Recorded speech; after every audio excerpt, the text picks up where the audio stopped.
Assalamu Walaikum. Hello friends, how are you? Welcome back to my another video. In this video, I am going to show you how to copy and paste Excel spreadsheet without formulas. Let's get started. At first, you have to open your Excel spreadsheet.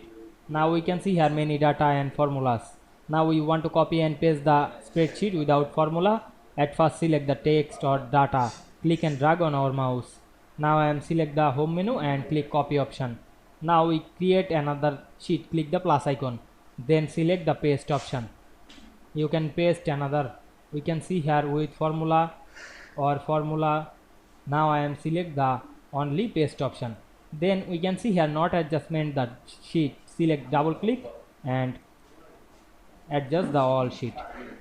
I hope you enjoyed my video. Please like, comment, share and subscribe my channel. Thanks for watching.